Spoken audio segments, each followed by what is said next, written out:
Hi friends, ಎಲ್ರಿಗೂ ಹೊಸ ವಿಡಿಯೋಗೆ ಸ್ವಾಗತ.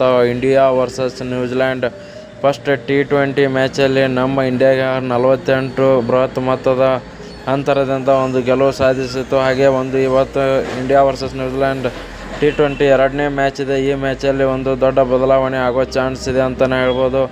ಅದು ಏನು ಬದಲಾವಣೆ, ಯಾವ ಆಲ್ರೌಂಡ್ರನ್ನು ಆಚೆ ಇಡೋ ಚಾನ್ಸ್ ಇದೆ, ಅದರ ಬಗ್ಗೆ ಎಲ್ಲ ಸಂಪೂರ್ಣವಾಗಿ ಮಾಹಿತಿ ತಿಳ್ಕೊಂಡು ಬರೋಣ.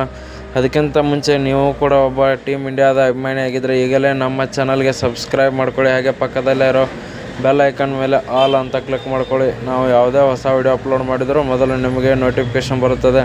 ಮೊದಲನೇದಾಗಿ ನೋಡೋದಾದರೆ, ಹಾರ್ದಿಕ್ ಪಾಂಡ್ಯ ಅವರು ಪ್ರಾಕ್ಟೀಸ್ ಮಾಡೋ ಟೈಮಲ್ಲಿ ಬೆರಳಿಗೆ ಇಂಜುರಿ ಆಗಿದೆ ಅಂತ ಮಾಹಿತಿ ಇದೆ. ಹೀಗಾಗಿ ಇವತ್ತಿನ ಮ್ಯಾಚಲ್ಲಿ ಪ್ಲೇಯಿಂಗ್ ಎಲೆವನ್ನಲ್ಲಿ ಹಾರ್ದಿಕ್ ಪಾಂಡ್ಯ ಅವರು ಕಾಣಿಸ್ಕೊಳ್ಳೋದು ಒಂದು ಚಾನ್ಸ್ ಕಡಿಮೆನೇ ಅಂತಲೇ ಹೇಳ್ಬೋದು. ಯಾಕಂದರೆ ಆ ಥರ ಬೆರಳಿಗೆ ದೊಡ್ಡ ಇಂಜುರಿ ಆಗಿದೆ ಅಂತ ಮಾಹಿತಿ ಇದೆ. ಹಾಗಾಗಿ ನೋಡಬೇಕು ನಮ್ಮ ಸೂರ್ಯಕುಮಾರ್ ಯಾದವ್ ಅವರು ಏನು ಮಾಡ್ತಾರೆ, ಅಥವಾ ಮೈನರ್ ಇಂಜುರಿ ಆಗಿದ್ದರೆ ಏನಾದರೂ ಆಡಿಸ್ತಾರಾ, ಇಲ್ಲ ಮೇಜರ್ ಇದ್ದರೆ ಈ ಒಂದು ಮ್ಯಾಚ್ ರೆಸ್ಟ್ ಕೊಟ್ಟರು ಮತ್ತು ಮುಂದಿನ ಮ್ಯಾಚಲ್ಲಿ ಏನಾದರೂ ಆಡಿಸ್ತಾರಾ ಅಂತೇಳಿ. ಮತ್ತೆ ನೋಡೋದಾದರೆ ಮತ್ತೆ ಯಾವ ಪ್ಲೇಯರ್ಗಳನ್ನು ಕೂಡ ರಿಪ್ಲೇಸ್ಮೆಂಟ್ ಮಾಡಲ್ಲ ಅಂತಲೇ ಹೇಳ್ಬೋದು. ಯಾಕಂದರೆ ಭರ್ಜರಿ ಗೆಲುವು ಬಂದಿದ್ದರಿಂದ ಹೀಗಾಗಿ ಇದೇ ಟೀಮ್ನ ಕಂಟಿನ್ಯೂ ಮಾಡ್ತಾರೆ. ಹಾಗೆ ಇದೇ ಫಾರ್ಮೆಟ್ ಕೂಡ ಪ್ಲೇಯಿಂಗ್ ಎಲೆವನ್ನಲ್ಲಿ ಇದೆ.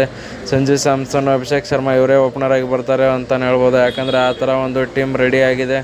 ನೋಡೋಣ ಪ್ಲೇಯಿಂಗ್ ಎಲೆವನ್ ಬಿಟ್ಟ ಮೇಲೆ. ಆದರೆ ಮತ್ತೊಂದು ವಿಡಿಯೋ ಮಾಡಿ ಹಾಕ್ತೀನಿ, ಯಾವ ಪ್ಲೇಯರ್ನ ಏನಾದರೂ ರಿಪ್ಲೇಸ್ಮೆಂಟ್ ಆಗುತ್ತಾ, ಇಲ್ಲ ಸೇಮ್ ಟೀಮ್ ಇರುತ್ತಾ ಅಂತ ಹೇಳಿ.